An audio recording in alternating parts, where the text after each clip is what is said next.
Welcome to Thriller Vault, where thriller writers tell their favorite stories. Tonight I have a special short story from my novel, The Predator Hunter.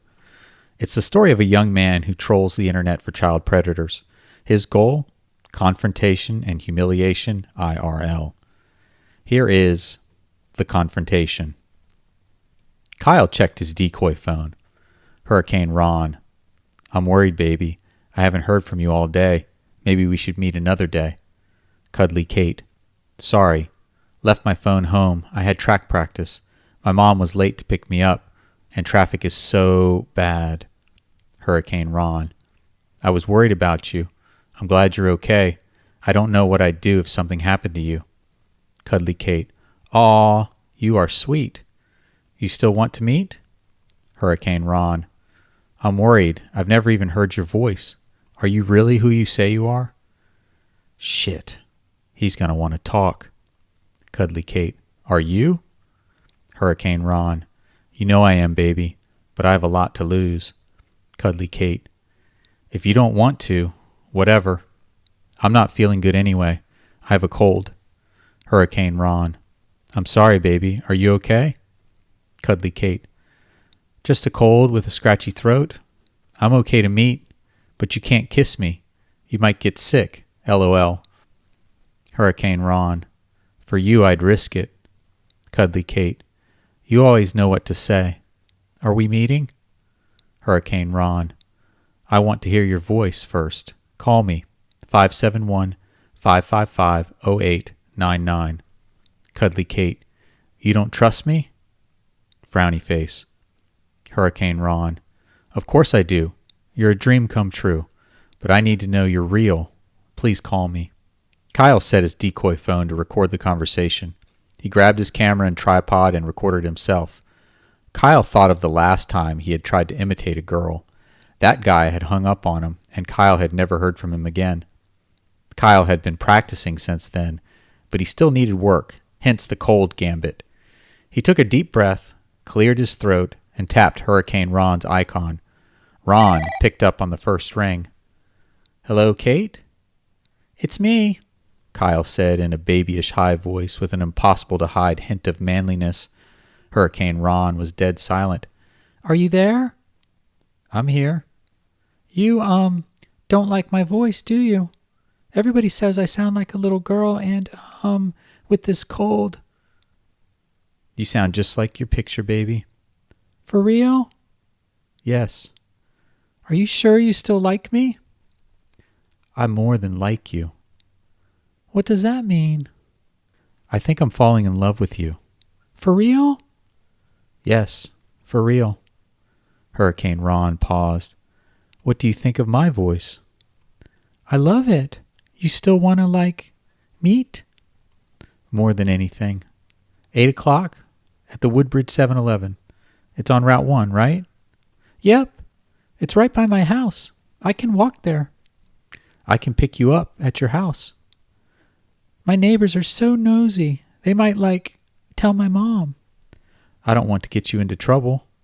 You either, Kyle replied, his cuddly Kate voice holding. Are we still, going to the hotel?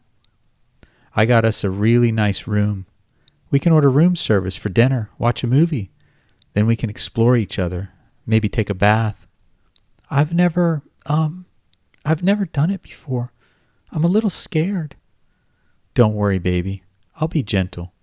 You're going to feel so good. I promise. You promise? I promise. I should, get ready. See you at 8? See you at 8. Bye, baby. Bye. Kyle hung up the phone with a relieved breath. I think he bought it. He grabbed his camera and wireless mic, walked next door, and knocked on his best friend Troy's apartment. No answer. He called Troy's cell. I'll be home in 5 minutes, Troy said in lieu of a greeting. I'll wait for you in the parking lot, Kyle said. I want to get there early so we can go over the plan and get a good parking space. A few minutes later, they drove in Kyle's Hyundai to the nearby 7-Eleven. They parked alongside the building near the ice machines. Kyle glanced at his phone. 7:33. No new messages from Hurricane Ron. They stepped out of the Hyundai and looked around. The last gasps of sunlight bathed them in a golden glow. Patrons hustled in and out of the store, the parking spaces directly in front of the building like musical chairs. It should be dark by 8, and we can see everyone coming and going from the car. Kyle pointed. Those ice machines and the building and the fence near the back of the property make a nice bottleneck, if we can lure him there.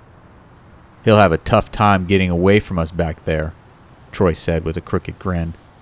We'll hide behind the ice machines, and when he comes out, you can film by the building, blocking his exit on the sidewalk, and I'll stand between him and the parking lot. He'll be cornered.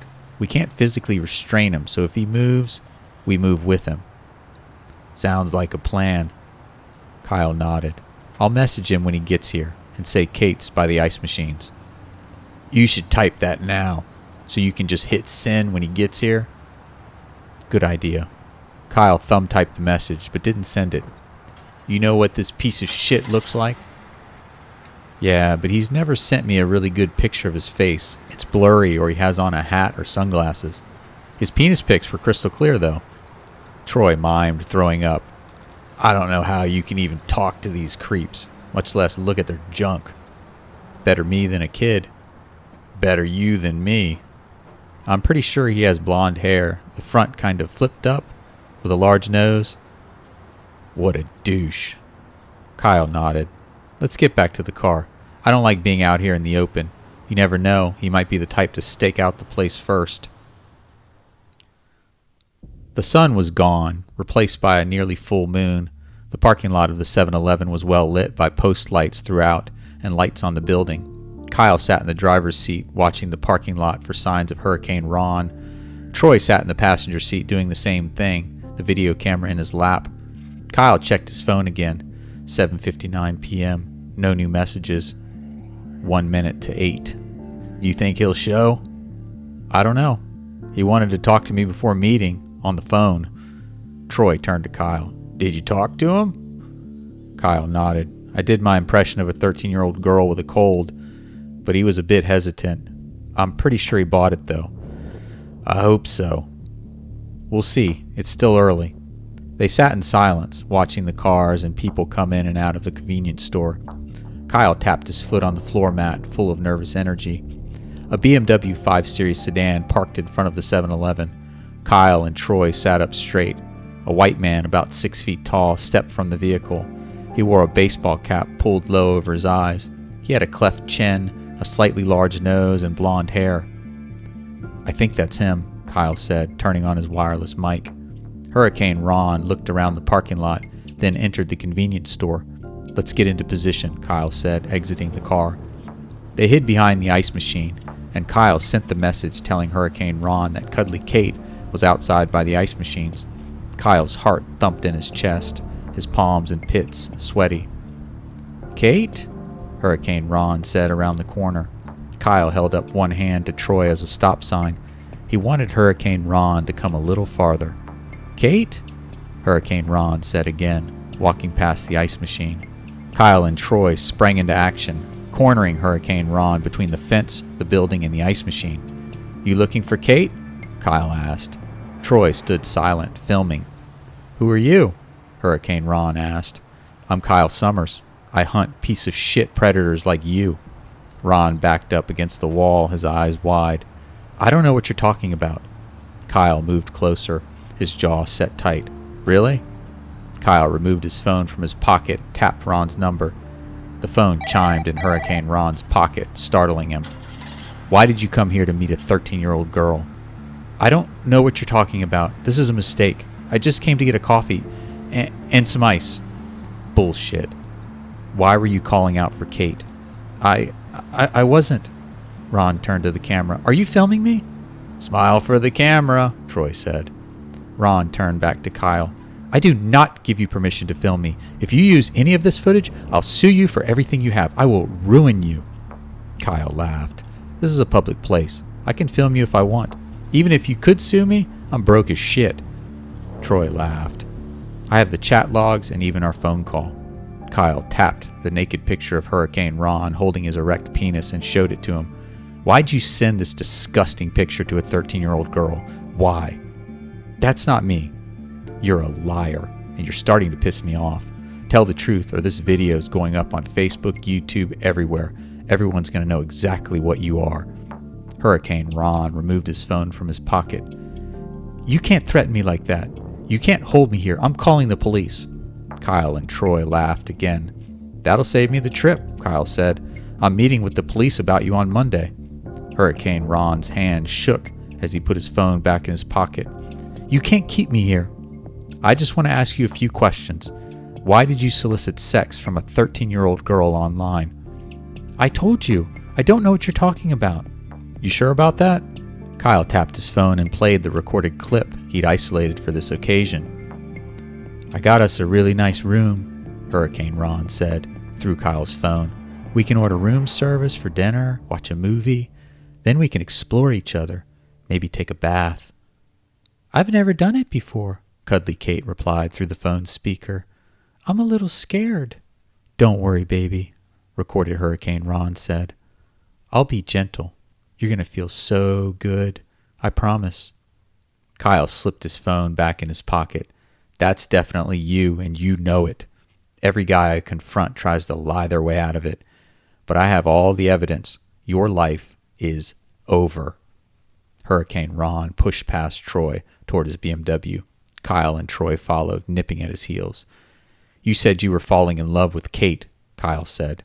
She's 13. Explain yourself, you piece of shit. How many underage girls have you coerced into having sex with you? How many? Hurricane Ron hurried into his BMW.